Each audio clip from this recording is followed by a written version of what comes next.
You see these pine needles on the ground here? I had to put them all around the spiny plants. Man, I'm all scratched up from it.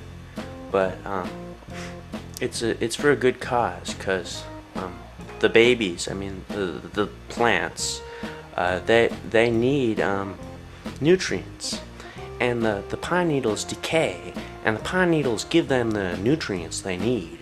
They also help retain the water in the soil, and they also help the weeds to not grow. So as you can see, I'm doing a very helpful service here. But see that? They're pine needles. Pine needles. Pine needles are good for the soil, plants. I'm doing a good service here.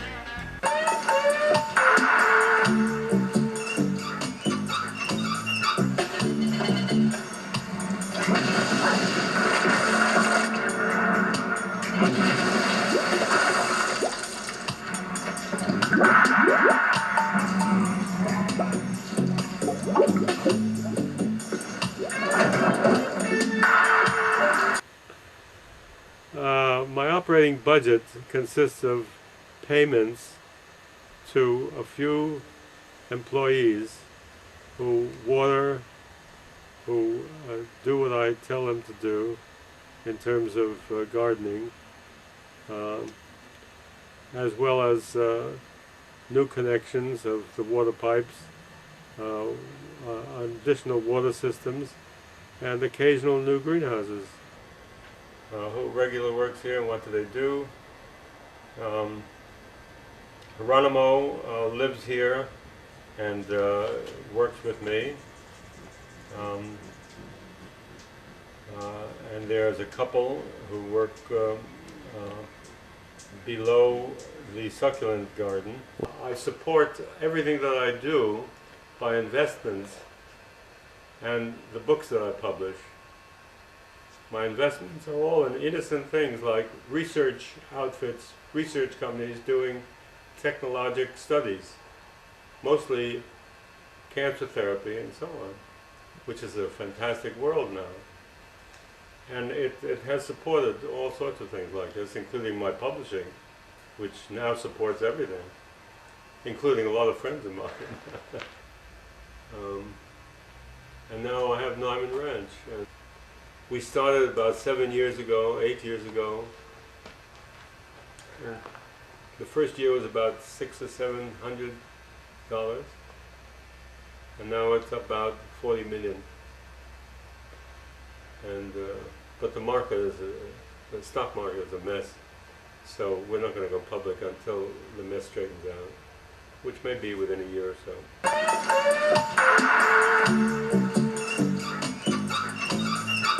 I've written about all of the plants, families I've been interested in, and got the collaboration of all of the world authorities in these plant specialties, and I've made them into reference books the likes of which you'll never see.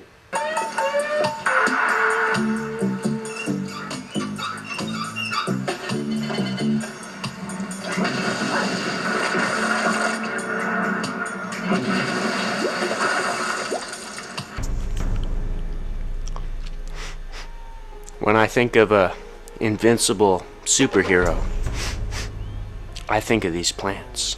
You can't kill them. I'm shaking the hand of a superhero here. My superhero, Mr. Aloe Vera. These plants have been here for about 7 months. I haven't found a place to put them yet, but these are all plants that you can't kill because they're sealed off here. And let me see, let me show you something.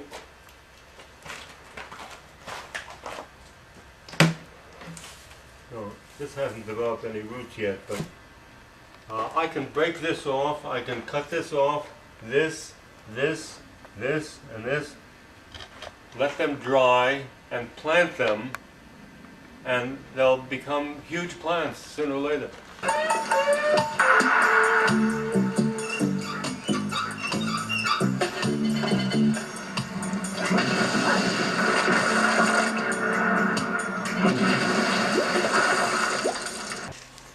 Some of these plants here are just savage creatures. I mean, look at these. Ow! These spines it has. I'm constantly being poked here and prodded. These spines, they're just horrible. They always get you, and then you have all these scratches on you, and then you get blisters too from the euphorbia sap. It gets all over your skin. Ah, God. I have to weave my hands through this stuff constantly to get weeds and stuff. So it's just horrible, man. I'm just a wreck from it. Ow, ow. That's the 100th time today I've been prodded by these plants. These plants they're brutal animals. I mean, like a cactus, it would make a savage rugby player. They're just the spines, they'd go in you, they'd be like, oh, God, I'm afraid of these plants, man. God, these cactuses, they're just crazy. Crazy. Here, let's get a close-up. This is what I deal with every day. See those spines there? I'm just ow, God. They just poke you. And then there's this white sap in there too. And it comes out and gets all over you, and it hurts, man. I got blisters. The milky white sap, yes, these are euphorbias. And this is a house that I don't like to take children into. That's why I have the meadow up and back there. I give children cuttings, but the milky white sap, I found out all about it one day when one of the euphorbias leaked on my neck and down my side, and an hour later I had blisters this big. So they're toxic, but I've had only one problem with blisters, and the problem, the tree that gave me the problem, let me show you the tree. Now I planted this. I knew that these trees grew enormously. They hit the ceiling, they grow 120, 130 feet in height. I planted this when it was a tiny little thing. And the first time I planted this, it grew for a while,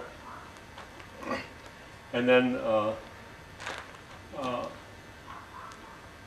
you see all these scratch marks here?